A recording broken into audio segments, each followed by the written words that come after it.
চোর পালালে বুদ্ধি বাড়ে, অর্থাৎ আমাদের জীবনে কোনো কঠিনতম পরিস্থিতি আসলে কিন্তু আমাদের মাথা কাজ করা বন্ধ করে দেয়।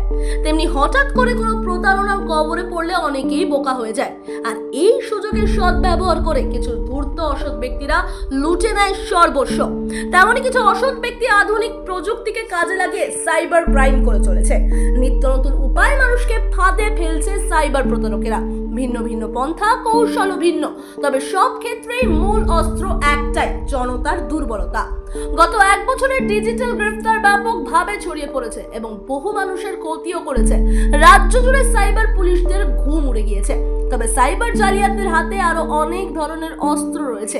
এসব নিয়ে সাইবার অপরাধ বিশেষজ্ঞ, প্রাক্তন পুলিশ কর্তা এবং রাজ্য পুলিশের সাইবার শাখার সদস্যরা অনেক বক্তব্য পেশ করেছেন, যার থেকে উঠে আসে এমন কিছু অপরাধের কথা তা ডিজিটাল গ্রেফতারের মতো আলোচিতই হয়নি। একসময় জামতারা গ্যাংয়ের উপর ব্যাপক আলোচনা হতো, এমনকি নেটফ্লিক্সে জামতারা নামে একটি জনপ্রিয় ওয়েব সিরিজও তৈরি হয়েছিল। সেই গ্যাং ছিল মানুষকে ঠকিয়ে টাকা হাতিয়ে নিতে খুবই দক্ষ, কিন্তু সময়ের সঙ্গে সঙ্গে প্রতারণার কৌশলও বদলেছে, আধুনিক হয়েছে সবকিছুই। জামতারা গ্যাং বা অন্য প্রতারক দলগুলোর মতো সাইবার অপরাধীরা এতটা প্রতিষ্ঠিত ছিল না। তারা শিকার বাছাইয়ে খুবই অনিয়ন্ত্রিত ছিল এবং যাকে পাচ্ছিল তাকেই ফাঁদে ফেলতো। কিন্তু এখনকার সাইবার প্রতারকরা শিকারকে টোপ দেওয়ার আগে পুঙ্খানুপুঙ্খভাবে রেকি করে।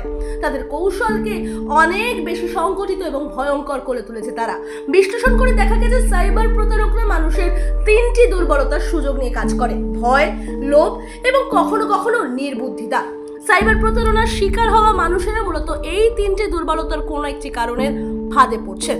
তাই সতর্ক থাকুন, হুট করে কিছু না জেনে বুঝে কোনো ফাঁদে পা দেবেন না। ব্যুরো রিপোর্ট, আরভেনা নিউজ।